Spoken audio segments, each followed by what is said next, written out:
Secret history TV YouTube వీక్షకులు హృదయపూర్వక నమస్సులు. ఈ video చేయడానికి కారణం ఏంటంటే, నా ఫేస్బుక్ మిత్రుడు అనంతపురంకి చెందిన జన సైనికుడు సాయి చరణ్ అనే ఒక యువకుడు అక్కడ రేపు వినాయక చవితి కాబట్టి అక్కడ పబ్లిక్లో ఒక వినాయక విగ్రహాన్ని ఏర్పాటు చేయాలనే ఉద్దేశంతో విరాళాలు పోగు చేసుకొని హైదరాబాద్ ధూల్పేటలో బాగా మంచి విగ్రహాలు దొరుకుతాయి కాబట్టి ధూల్పేటకు వచ్చి ఒక భారీ విగ్రహాన్ని కొనుగోలు చేసి ఆయన అతని మిత్రుడు ఇద్దరు కలిసి అనంతపూర్ వెళ్తున్న సమయంలో ధూల్పేట దాటిన తర్వాత కార్వాన్ అనే ప్రాంతం వస్తుంది. ఆ ప్రాంతానికి రాగానే ఆ ఇరుకు సందులు, పెద్ద రోడ్లు కూడా కావు, ఆ ఇరుకు సందుల్లో ఒక కరెంటు పోల్కు ఆ డీసీఎం వ్యాన్ తాకి కరెంటు పోల్ కొద్దిగా వంకరైంది, వంగిపోగానే సరే వీళ్ళు అక్కడనే అక్కడ డ్యూటీ చేస్తున్న రాజేష్ అనే ఒక లైన్ మ్యాన్ వచ్చి, అరే మీరు యాక్సిడెంట్ చేసేసిర్రు, డిపార్ట్మెంట్కు లక్షల్లో లాస్ వస్తుంది, మొత్తం ఇదే అయిపోతుంది అని చెప్పి వీళ్ళని బెదిరించి లంచం డిమాండ్ చేసి, వీళ్ళకి అర్థం కాక ముందే వాళ్ళు విరాళాలు పోగు చేసుకొని కొనుగోలు చేసిన విగ్రహం, వీళ్ళకి అర్థం కాక ఏం చేయాలో అర్థం కాక నాకు ఫోన్ చేసేంతవరకు అన్న ఇట్లా ఈ విధంగా లంచం అడుగుతున్నారన్న, ఏం చేయాలి? ఆయన సాయి చరణ్ అనే అబ్బాయి నాకు ఫేస్బుక్ మిత్రుడు. అనేంతవరకు నేనేం చేసిన, సరే వాడికి ఫోన్ ఇవ్వు అనేంతవరకు నీ పేరేందా అంటే రాకేష్, ఏ సబ్ స్టేషన్ అంటే కార్వాన్ సార్ అన్నది. కార్వాన్ అనేంతవరకు ఏంది మరి ఈ పోలీసు వాళ్ళు డబ్బులు అడిగిరంటేనేమో వాళ్ళని మనం తిడతాము, కరెంటు డిపార్ట్మెంట్ ఉండి నువ్వు డబ్బులు అడగడం ఏందయ్యా, లక్షాలు అడుగుతున్నావు అంటే లేదు సార్ కొద్దిగా చూసుకోవాలి కదా అని అన్నాడు. అనేంతవరకు నేను కొద్దిగా గట్టిగా మందలించేంతవరకు భయపడిపోయి నేను డబ్బులు అడగలేదు సార్, మా ఏడీతో మాట్లాడండి అంటే అతను సొంత సామాన్ తరలిస్తలేడు, ఇరుకు సందులు, ఈ ఏడీతో మాట్లాడినా డిఈతో మాట్లాడినా ఇంకెవరితో మాట్లాడినా అతను విరాళాలు తీసుకొని చేస్తున్నాడు కానీ ఏం కాదు, లేకపోతే ఒకవేళ మీరు మర్యాద కనుక ఇది చేయకపోతే నేను తెలంగాణ రాష్ట్ర ఉప ముఖ్యమంత్రి మల్లు భట్టి విక్రమార్క గారు నాకు పరిచయం, 35 సంవత్సరాల నుంచి పరిచయం, ఆయనకు చెబుతాను. ఇంతవరకు కొద్దిగా తగ్గినట్టు తగ్గి తర్వాత వాళ్ళ ఏడీఈ అంట, ఆయన డిజిగ్నేషన్స్ కరెక్టు ఫోన్లో అతనే చెప్పిండు, ఆ ఏడీఈని అని చెప్పుకున్నాడు, అతని పేరు గణేష్. అతన్ని పిలిచేంత వరకు అతని లైన్లోకి వచ్చి లేదు సార్ మేము లేబర్ మేము పెట్టుకుంటాము, కరెంటు వైర్లు మేము డబ్బులు పెట్టి కొనుక్కొచ్చినాము, డబ్బులు కావాలి అంటే రాజేష్ అనే లైన్మెన్కు లంచం ఇవ్వకపోయేసరికి తన ఉన్నత ఉద్యోగి అయిన గణేష్ అనే అతన్ని తీసుకొచ్చి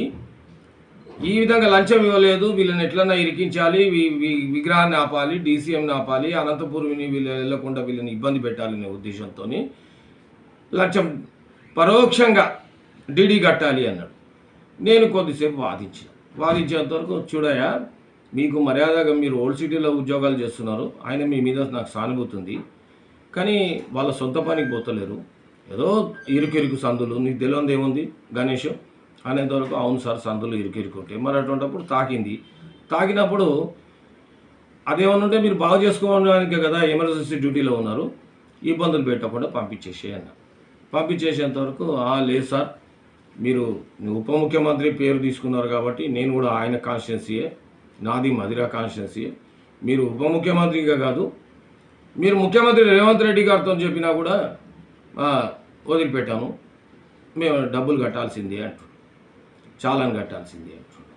అనేంతవరకు నేను మరి భట్టి గారు ఎక్కడున్నారో, మల్లు భట్టి విక్రమార్క తెలంగాణ రాష్ట్ర ఉప ముఖ్యమంత్రి ఎక్కడ ఉన్నారో అని చెప్పి నేను ట్రై చేస్తే ఆయన విజయవాడ వరదలు సంభవించిన ప్రాంతంలో పర్యటిస్తున్నాను తెలిసింది కాబట్టి చెప్పేంతవరకు ఇప్పుడు మనకు సంబంధించిన ఫేస్బుక్ మిత్రుడైనా ఆత్మీయుడు ఎవరైనా ఉండేది నాకు ఫేస్బుక్లో కానీ సీక్రెట్ హిస్టరీ తర్వాత నుంచి సబ్స్క్రైబర్స్ కానీ ఆంధ్రాలో ఉన్న జన సైనికులు కానీ వీర మహిళలు కానీ నేను ఎవరితో స్నేహం చేసినా ఆత్మబంధంతో చేసిన తర్వాత ఆ విధంగా స్నేహం చేస్తా కాబట్టి నేను జోక్యం చేసుకున్నాను. సరే ఇప్పుడు మాత్రము అతని దగ్గర డబ్బులు లేవు, వదిలిపెట్టామంటుంటే కూడా రూల్స్ మాట్లాడుతున్నారు. పోలీసు వాళ్ళన మానవత్వంతో వదిలిపెడతారు, కానీ ఎలక్ట్రిసిటీ డిపార్ట్మెంట్ వాళ్ళకు లంచం ఇవ్వనందుకు ఈ విధంగా అనంతపూర్ వెళ్ళాల్సిన వెహికల్ని అక్కడ విగ్రహాన్ని నిలుపుకోవడానికి వచ్చిన జన సైనికుల్ని అక్కడ నానా ఇబ్బందులు పెడుతున్నారు. నేను మంత్రి గారితో మాట్లాడదామంటే మంత్రి గారు అందుబాటులో లేరు, విజయవాడలో ఉన్నారు. సరే ఒకసారి ఫోన్ చేసిన ఆయన లిఫ్ట్ చేయలేదు. కానీ ఇంత దారుణం అంటే నేను ఇప్పుడు నేనేం తగ్గలేదు, ఆ రాజేష్ లంచం అడిగిన రాజేష్ అనేవాడికి లంచం ఇస్తేనేమో ఎటువంటి రూల్స్ ఉండవు, వెళ్ళిపోమంటావు. లేకపోతే మాత్రం ఈ విధంగా మీ ఏడీ గణేష్ అనేవానికి ఎక్కించి ఇట్లా తీసుకొస్తావంటే అతను కూడా ఏంది, సార్ మేము ఏం చేయగలుగుతాం సార్, ఆ వైర్ ఛార్జింగ్ కట్టాలి అంట.